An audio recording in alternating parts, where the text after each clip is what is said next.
Hello. Welcome to God I Hear You. I'm your host, Renee, and today's topic is fighting forgiveness. Forgiveness is a truly hard and difficult journey, and it's typically done all alone. Me personally, I've struggled with forgiveness from the age of around 10. And it's still something that I'm actually actively working on. Anytime God places it on my heart, a person that may have wronged me in my past, or maybe we just had a disagreement, I feel like a burden to think in my heart, how is my heart posture towards them? And I just continuously pray. And over time, I've definitely felt like free and lighter. But I want to talk to you because I know someone else might be going through it where they're struggling to forgive individuals. So we're going to get into some things today. Some key points is one, we're going to talk about when did my battle with unforgiveness begin? Two, we're going to talk about the turning point. Three, what does unforgiveness do to you? And four, the importance of forgiveness and what the Bible says about it. So my unforgiveness began around the age of 10. And at this point in my life, we just did a huge transition. We moved from Hartford. I grew up on Westland Street, right across from Nelton Court Projects.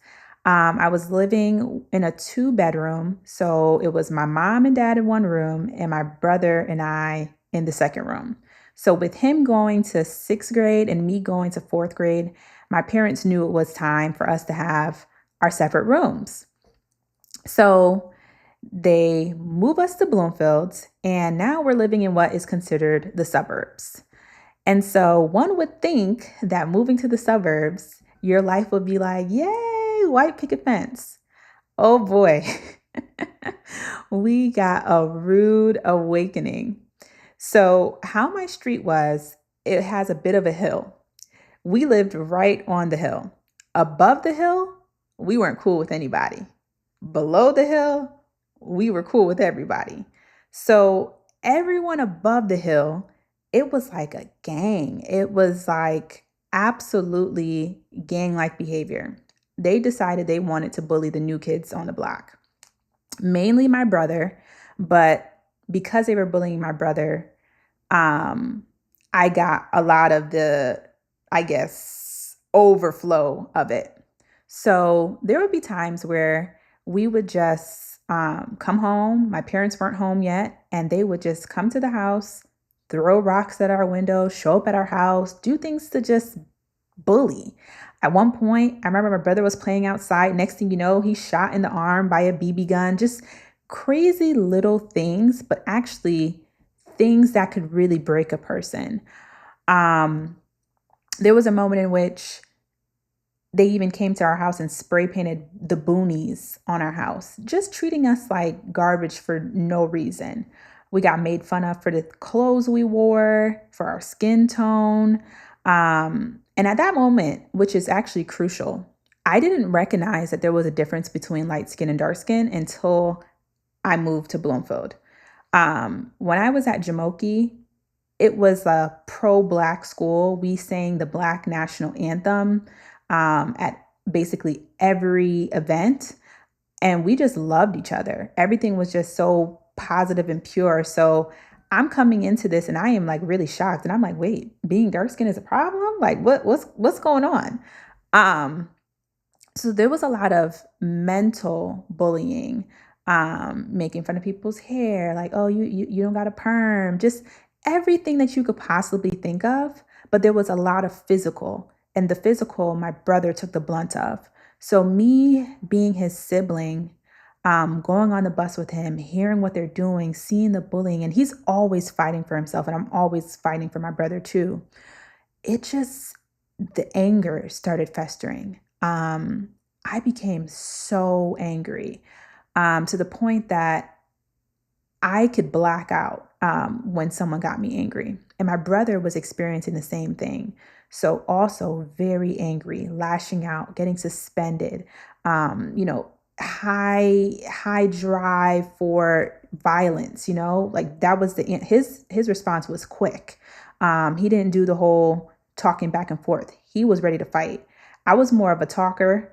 Um, I was more of a talker, and my words would more shun people from not wanting to get physical. But there were moments where, I felt like I couldn't defend myself and I couldn't defend my brother. So growing up and now being in this environment where my parents were trying to take us from a place where they thought we would probably, one, be a little bit unsafe growing up there, because at that time it was Nelton Court and Westland was a little hot. The block was a little hot. They were trying to keep us safe, but the environment that we shifted to was actually more detrimental to our mental and physical health. So it was so hard moving and managing all those emotions. We're away from, what we're familiar with, and what we're now becoming familiar with is just awful. So there was one main person that would really initiate the level of bullying with my brother that honestly, thinking about it really makes me sad, because if I were to have kids, or God forbid, my goddaughter, or any kid that I love, or any kid in general, let me just say that because I just love kids in general, were to experience, please know the superintendent would be called, parents would be called, and I would actually even have lawyers called. Um, because what the certain things that were done, no child deserves to go through that level of bullying. And I remember one moment in particular that broke my heart. But I was so proud of my brother. He stood his ground, and I went outside and I was like, look, I ain't gonna fight no dude, but if it comes to it, it's gonna be what it is. Um, so just talking about that, to kind of let you understand the severity of the bullying, that was just our neighborhood and our school.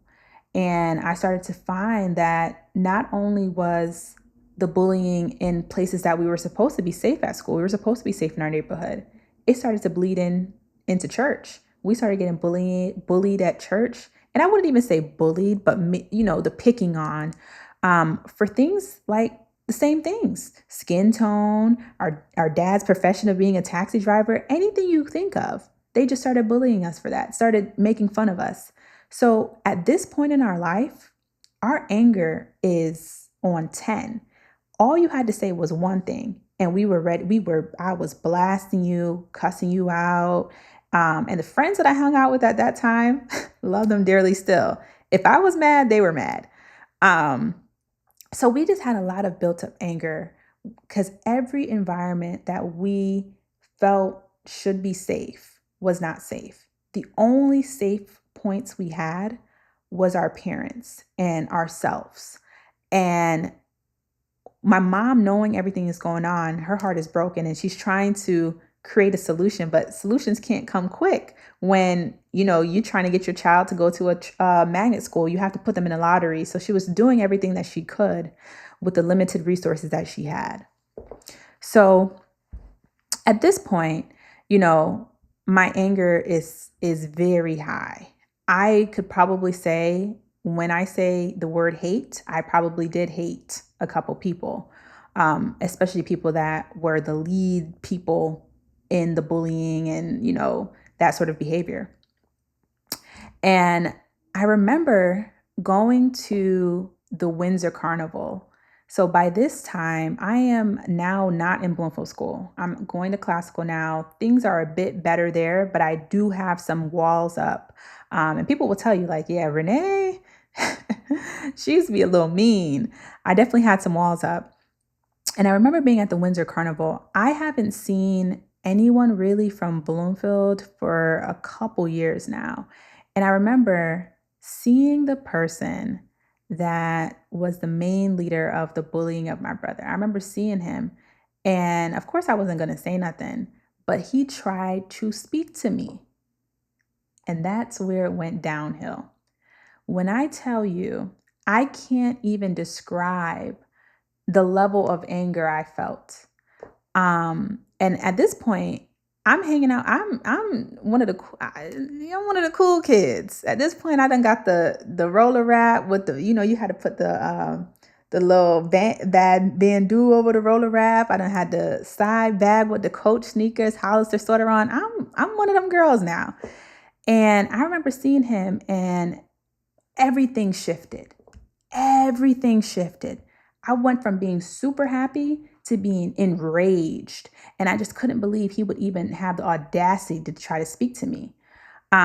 So I just want to break that down a little bit. One person that I didn't forgive caused my behavior, my demeanor, everything to change. Like I could feel my heart palpitating. I was so angry to see this person. And that was when I realized, like, dang, I really don't like this person. But at the same time, I never had any plans on forgiving him because I felt like what he did didn't deserve forgiveness. And so that was sort of the motto I ended up taking on throughout the rest of like my high school journey.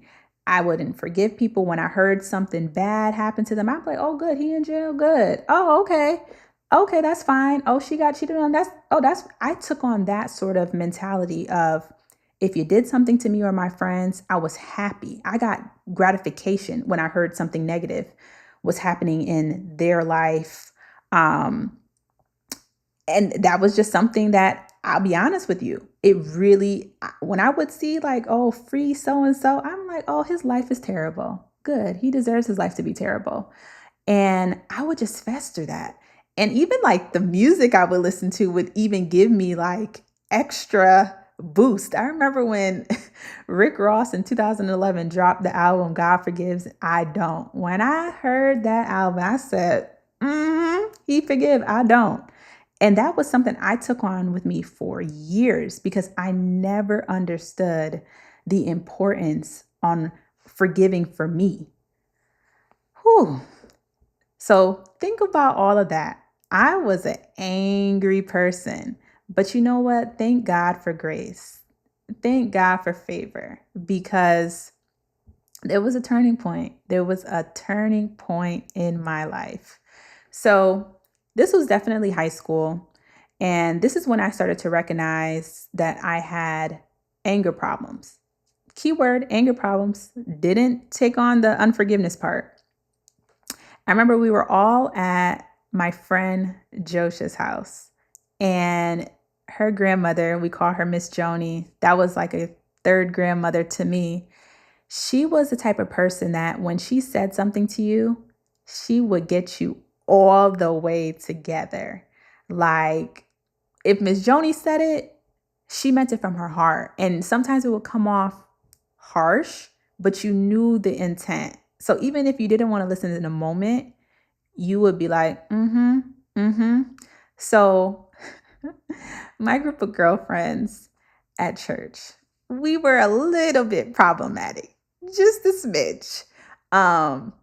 We had attitudes, and when one had attitude with you, we all had attitudes with you. We were literally a clique, like a gang. We didn't necessarily go out our way to do anything to anyone. Like we weren't on no mean girl bully, but if someone did something, we would get there. And we would take it there. So I remember she sat us all down. We were in a circle. We're in Josha's downstairs family room. She sits us all around, and she is telling us about ourselves like that lady that be like, not on my watch. That's what she was doing to us. So I'm sitting down and I'm like, oh Lord, she coming to me. I wonder what she gonna say, because she doing a round robin at this point. So she look at me and she like, Renee, you have a nasty attitude. And she said it from her chest. She said, you have a nasty attitude. And she said, and you're so angry all the time. Why are you so angry? And I'm like, wait a minute. Not too much. Not too much. And I was literally like blown away because I knew she wasn't lying. she had the ability to observe everybody, and she could recognize and discern the things that we needed to work on. And, and this was just her speaking out of love. And so when she said it in the moment, I didn't want to give her credit, even though I knew she was right. I just sat there and I processed it and I processed it and I processed it. And it started to hit me. I said, oh, she's right. I have a severe anger problem. Like, I'm punching holes in walls when I'm getting in arguments with my parents, And she felt that. She felt the anger. And that was God telling her that I really needed to shift. So at that point in my life, I did start to be a bit more mindful of it. And so I would just be like, dang, I don't want nobody to view me that way, like an angry person. So I started to check myself a bit, check it. But I was still, holding on to a lot, because in my heart of hearts, I wanted to say, well, you don't know what they did to me. You don't know that every time I come to church, or, I'm scared someone's going to say something about my skin or my hair or, my dad or whatever. And then when I leave church and go to the neighborhood, I don't like them either, So I was carrying a lot, but I thank God that she brought it up to me in that moment, because it caused me to think about my behavior. And so that was the one point. Now, the second point that brought me all the way over the edge was I was driving. Well, I wasn't driving. I was with my parents. I'm in the back seat and we're driving. I don't know where we're going. We might be going to get something to eat. And we're on Albany Avenue. And I remember looking to the side, and all I see is a sign that says, when you're angry, you give a mighty foothold to the devil. Now I'm going to repeat that. When you're angry, you give a mighty foothold to the devil. And when I saw that, now I know it was God speaking to me. It stuck. All it took was one look. And I was like, that bothered me. That bothered my soul. And I remember going home and researching, where is that from? And I think it's from Ephesians, if I'm remembering. I think it's from Ephesians. But I remember researching that, and I'm like, wait, so when I'm angry, I give the devil access. I give him an opportunity to use me, because if I'm blacking out, I'm punching holes in the wall, I'm getting so angry, I'm about 2 seconds from being arrested at this point. You know what I mean? You could do anything out of anger. You can crack under anger. And there's been moments where, I hate to say it, my anger, I done pulled a knife out on somebody. Well, they did steal my phone. I forgive them though. I do. But I was mad. But you see what I'm trying to say? When you're angry, you give a mighty foothold to the devil. So in that moment, when I think about it, if I pull it out on him now, I didn't want to ever use it. It was more of a scare tactic. But what if it got to that place? But you see what anger does? It makes you do things that are outlandish. So when I read that, when I tell you, it pierced me. I feel like we all have those moments in life where you just get shooken up. That shook me all the way up. So I really, really started to work on me.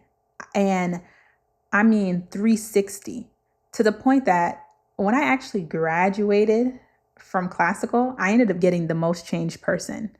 And that meant I was so shocked to get it, because I didn't recognize that people realized how much of a 360 that I did. But the people in my class would definitely have known it the most, because they knew I could snap. And I took a conscious effort of just like really picking on that anger, picking back on that anger. And I honestly, to this day, I can't even count how many times I ever became angry again, more frustrated, but I really, really allowed those 2 moments to really speak to my heart, because I knew I had to change. And so even though I tackled the anger part that actually festered from the unforgiveness, I never addressed the unforgiveness. I was still motivated by, oh, that's what they get. You petty, I'm petty too. I'm standing on business. I was still having the struggle with unforgiveness, because I felt like I didn't deserve what they did to me. My brother didn't deserve that. But the key thing to know is no one deserves it. And we have to know that. We don't deserve what people do to us.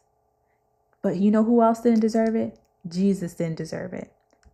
When you look at what they did to Jesus, nailed him to the cross for healing people, for ministering to people, for literally pouring life into a lifeless world. And they nailed him to a cross, murdered him, crucified him. And it made me think. Look what they did to Jesus. And here I am saying that I don't want to forgive. And a powerful thing actually happened. I was going through those emotions and I'm just like, okay, well, Jesus could forgive because he's Jesus. And I put him on the pedestal. But at that point, it didn't click to me that he came to us as a man and we are supposed to literally model the life of Christ. And so I was actually reading a book and it put everything into perspective for me. So I actually have the book here, which is crazy because when I was moving, I was like, let me bring the book with me. So this is the book here. It's called The Healing Power of Forgiveness by Ray Pritchard. The Healing Power of Forgiveness, Ray Pritchard. Now, this is not sponsored, but I do want to read an expert or whatever it's called out for you. So it says, page 13, a man in my church looked at me and said, "Pastor, you wouldn't believe what I had been through." Then he told me a story I found hard to believe. It involved a brutal divorce after many years of marriage, a financial collapse, the loss of his job, the end of his career, and lies told about him behind his back that have ruined his reputation. He told of people he had once trusted who had stabbed him in the back. He looked at me and said, "Pastor, do you want to know what the worst of it was? The people who have done this to me are Christians." Further down it says, "For all the heartaches, there are many answers." And this is Ray responding. "For all the heartaches, there are many answers, and there is only one answer. There are many solutions you can carry out, and only one solution you must carry out. Release them, and you will be set free." Release them, and you will be set free. Then it says, the very moment we hear or read those words, however the mind begins, it begins to argue. And it says, "But you don't know what they did to me. They lied about me over and over. She intended to destroy my career and she did. You can't imagine the hell I've been through. If you only knew what this has done to my family, you would be angry too. They deserve to suffer like they've made me suffer. I'm going to make them pay. My daughter was raped. How do you forgive that? I was sexually abused by a priest. How do you forgive that? I will never forgive those people. Never." Those are the typical responses when people have experienced a pain, a heartache that is so deep that it cuts to their core. It's difficult to forgive. And naturally, you as a human, you don't want to forgive what they did to you. And this stuff is so heavy, but we see it every day. We see fathers not there. We see mothers not believing their daughters when they said they were touched by a family member. Children being molested. We see and hear about crazy things in this world. But it doesn't make the pain any lighter. But you have to know, carrying the pain is a portal and a gateway to other things. Other things such as anger, resentment. There's people that have been raped that never forgive the person that raped them. And they end up becoming promiscuous because they don't trust men, because they hate men. They're dealing with inner anger from the moment that they feel like they don't want to treat their body like a temple. And it's so deep. Like, we have to know that when we don't forgive someone, it keeps us bound not only in the physical and mental, but it creates a spiritual blockage. It's key to know The Bible mentions forgiveness over 120 times. Anytime you see something repeated over and over and over and over, you have to know the importance. You have to know the importance. And I know I touched a little bit about the crucifixion of Jesus, but I really want y'all to know a key point in which he said. So when Jesus was nailed to the cross, he's on the cross now. There's nothing more he can give, but he still decided to give something, and that was forgiveness. He was on the cross, and he said in Luke 23, verse 34, Father, forgive them, for they do not know what they do. I want us to stay there for a little bit. So Jesus is on the cross. At this point, he's going to transition. He knew that he's saying to God, forgive them, for they know not what they do. He never received an apology before his death. No one said, you know what? You right. I should never did this. I know you on the cross. He never received an apology. He died without an apology. But he knew the importance of forgiveness, and he asked for it, even though those people did not deserve it. We don't deserve it. And he still forgives us each and every day. And just like Jesus, we have to make the difficult decision. We can't let those people that have already caused us pain to continue to cause us pain in the physical. When we see them, we tensing up. We looking at them, we grilling them so they know that we got a beef. That does something to us. That does something to us. And I know there's some pains that you've went through that you probably haven't even spoken. And it's deep and it hurts, but you have to let it go. You have to forgive the unforgivable, because God forgives us each and every day. And yes, I know your response is, but I wouldn't do what they did. Yes, I know. But you have to do this for you, because holding on to it causes a blockage. It causes a spiritual blockage. You're holding yourself down, and they're still winning. They're still winning. And sometimes it's not even about winning. Sometimes we have to forgive when we know the person doesn't even care. They don't even care that they hurt us. I remember going through something at the end of 2021. It was a bad breakup.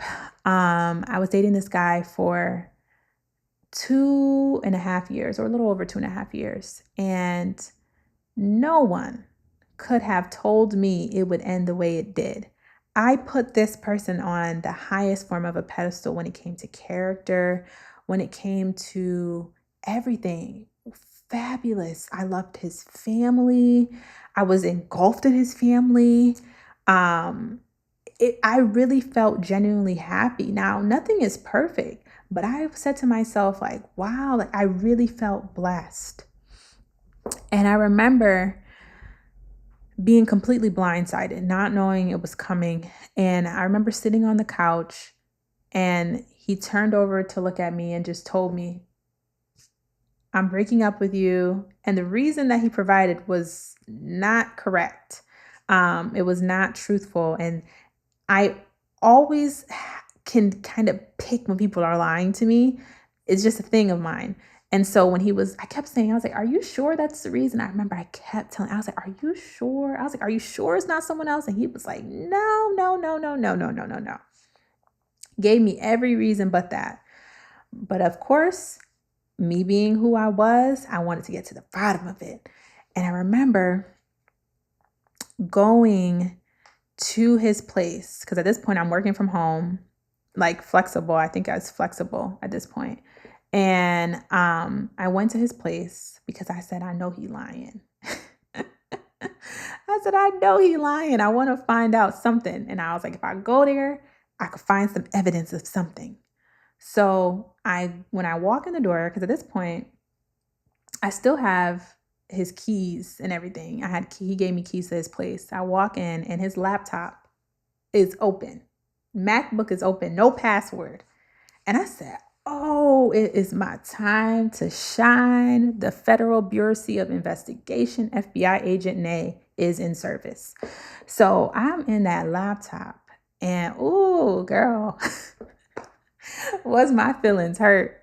I'm reading through these messages and I said, oh, and mind you, this is a couple days after. So everything is raw. I'm reading these messages. I'm like, oh, he's in a whole relationship. At this point, they're saying all types of things together to each other. I can't wait to see you walk down the aisle. And I'm like, wait a minute, y'all planning all of this like we was just together like 3 days ago. What's going on? So I was definitely hurt seeing that. And um I I was like really in a dark place because I just couldn't believe, like, I've dated before, and when it didn't work out, I wasn't surprised. But this actually surprised me. And I'm not saying like I assumed their character was negative. That's not true. It's just we were younger, and I knew, and I had like that kind of realistic approach of like, sometimes things don't work when we're young. We're still young, whatever. But it still hurt. But this really hurt me because I really thought that me and this person was actually going to get married, start a family with each other. We were like, my family loved him. I loved his family. It was just, I thought it was wonderful. So I was reading through the messages and I said, okay, at this point, I'm peeling the key off because I'm about to leave the key right on the MacBook. I'm done at this point. And I remember all I typed was, God don't bless mess, period. And I left the key there. And prior to me doing that, I did call the young lady. I called her and I was like, hey, this is Renee. She knew exactly who I was. She was not surprised. And she was like, oh, okay. And I was like, yeah, it seems like you're in a relationship with so-and-so. And she was like, no, we're just friends, And I was like, I'm reading the messages, so it doesn't seem like you're just friends. And she wasn't giving me anything. So, and I was not even going to lash out at her because for what? She didn't owe me anything. But I remember the reason why I text that, this is key. Sorry to have skipped. After we got off the phone, I was like, all right, since you didn't want to be honest, whatever. It is what it is. Take care. I see her message him and she goes, Renee just called me. Clearly knew who I was, knew how to spell my name. I said, okay. So he was like, oh, what? Word? What? Acting like because he didn't know. So at that point, I decided to enter the group chat and I said, God don't bless mess, period. And so I left out of there and I felt weak. I felt weak because I was in shock. Seeing someone that you're still in love with, saying certain things to someone else, it does a lot to you. And I remember going home and I was just like, I'm happy that I know, but that was a lot, right? And I felt myself feeling, it wasn't even angry. It was like I was so disappointed in that person because I never would have thought they would have done that. And that disappointment led me to just be like, okay, I managed my anger, but I was broken by that. And I just couldn't believe he would do something like that. So after that, whatever, I said, you know what? I can't let individuals that don't care enough to, treat me right, beat me down like that. So I remember just having a moment with God and I prayed. This might be a couple days after, and I don't think I've ever told anyone that I've done this, that I did this, but I prayed. And when I was praying, I felt the Holy Spirit come and surround me. And he comforted me. And he told me a couple things. He told me they're supposed to be together. And it started messy, but they're supposed to be together. And that, I was like, that was hard to receive. Then he let me know that everything was going to move fast. He said they're going to get married fast, everything. It was like he was like pouring that into me. And this wasn't audibly, but it was like the thoughts he was just pouring into me. Like, they're going to get married. They're going to move on fast. Everything's going to go fast. So I need you to be okay. And he was like comforted me in that moment. And I never told anyone that because of my pride. I didn't want anyone to know that they were supposed to be together. And that bothered me a bit. I'm like, so what was I here for? But we'll get onto that another day. And so that hurt me, but I prayed for them and I prayed for forgiveness. And it was more at that moment forgiveness for self, but I did pray as well, like, forgive them. But I think I said it passively. It was more of me. It was more of a focused prayer on me forgiving and letting go. And as I was told, everything happened fast. A couple months later, they were engaged. A couple months after that, married.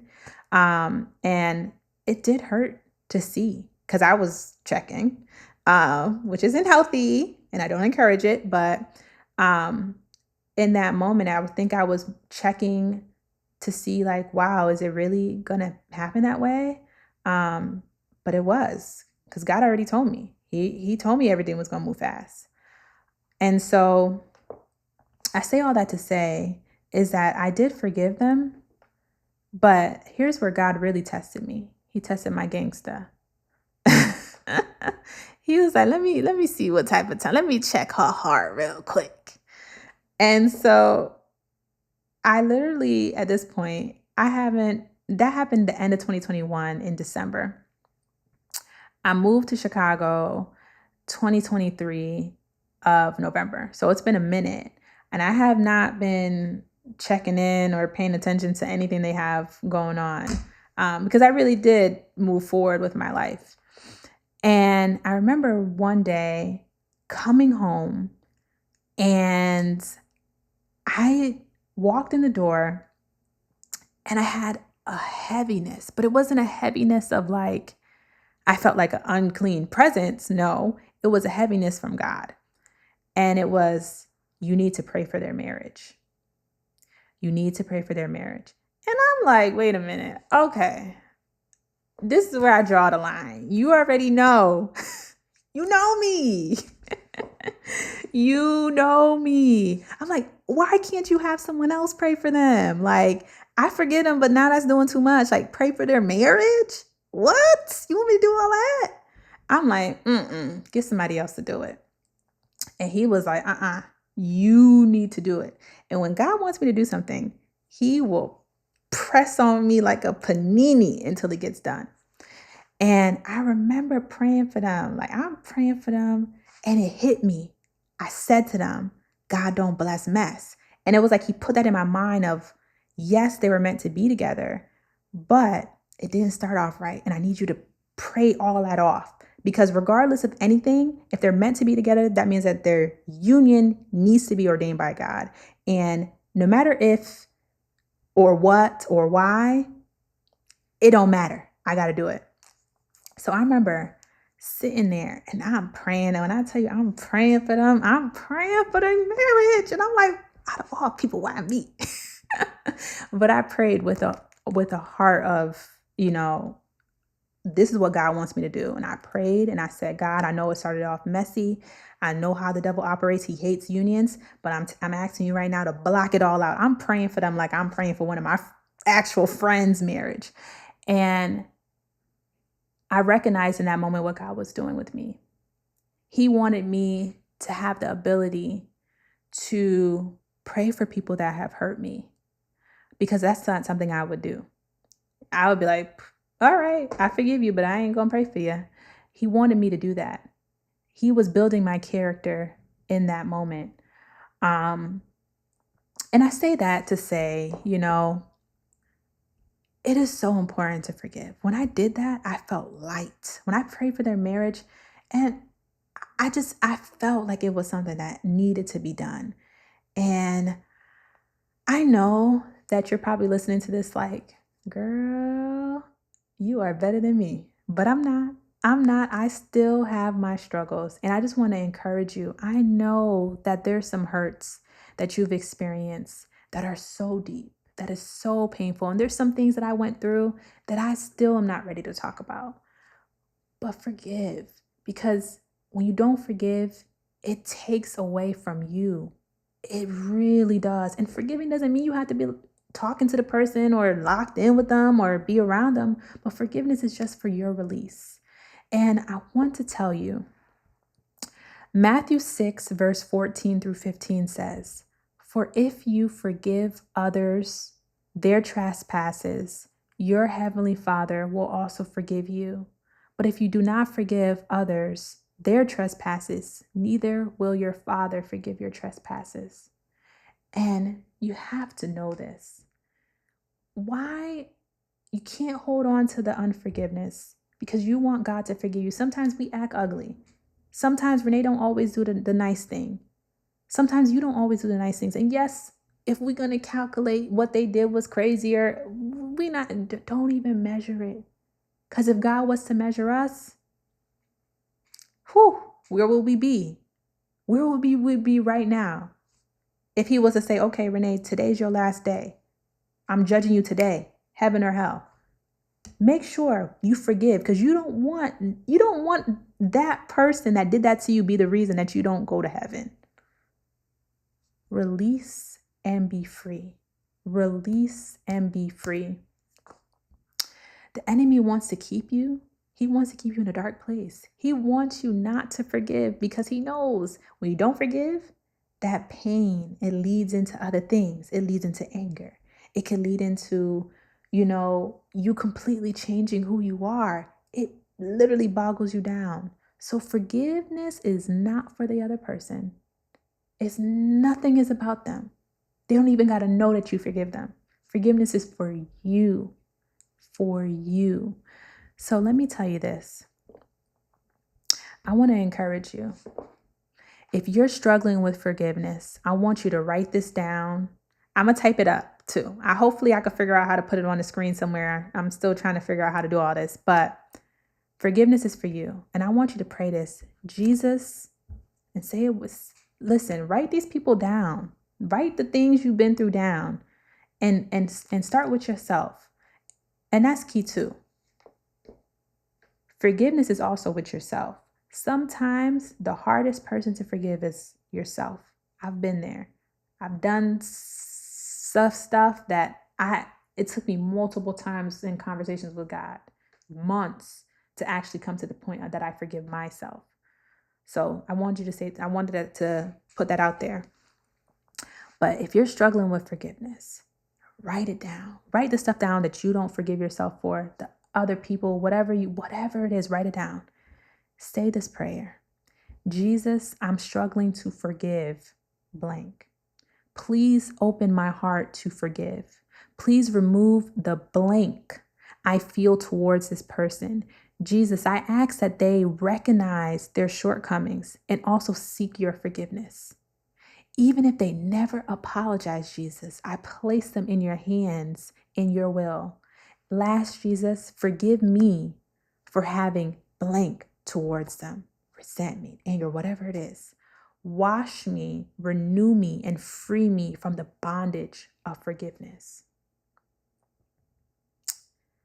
I pray that you receive this, and I pray that you understand the gratuity, the gravity of unforgiveness.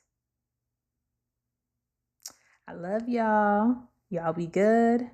If you like it, subscribe, share, do what you got to do. I'm happy you're here. Peace.